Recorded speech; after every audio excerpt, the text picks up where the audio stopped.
আপনারা দেখছেন খবর জনস্বার্থে। ফটাফট 12 নিবেদন করছে শাড়ি সেন্টার। জামা কাপড় মানেই শাড়ি সেন্টার। ছবিমুড়ার প্রাকৃতিক সৌন্দর্য উপভোগ করতে এসে তীব্র ক্ষোভ পর্যটকদের। দীর্ঘক্ষণ ভোটের জন্য লাইনে দাঁড়িয়ে ছবিমুড়ার ছবি দেখা হলো না পর্যটকদের। তীব্র যানজটে পরিণত হয়েছে বর্তমানে শহর অমরপুর।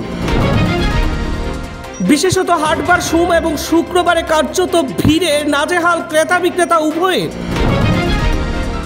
বিকশিত ভারত সংকল্প যাত্রায় আজ লাভার্থীদের সঙ্গে কনফারেন্সিং বৈঠক প্রধানমন্ত্রী নরেন্দ্র মোদী। আজ দিল্লির মুখ্যমন্ত্রী তথা আপ সুপ্রিমো অরবিন্দ কেজরিওয়ালের সাথে আসন সমঝোতা নিয়ে বৈঠক কংগ্রেসের। বাংলাদেশ দ্বাদশ জাতীয় সংসদ নির্বাচন সমাপ্ত, বিপুল ভোটে জয়ী আওয়ামী লীগ, ফের প্রধানমন্ত্রী শেখ হাসিনা।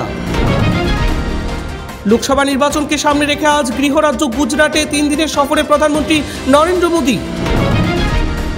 2 বছরের শিশুকন্যাকে পিষে মারল ট্রিপার গাড়ি। ঘটনা দক্ষিণ জেলার বিলুনিয়া চিত্তামারা এলাকায়। লোকসভা নির্বাচনের আগে আবারও সিপিএম এর ঘরে থাবা বসালো বিজেপি। তেলিয়ামুড়া বিধানসভার বিধায়িকা কল্যাণী রায়ের হাত ধরে 36 পরিবারের 110 জন ভোটার বিজেপি দলে যোগদান করেন।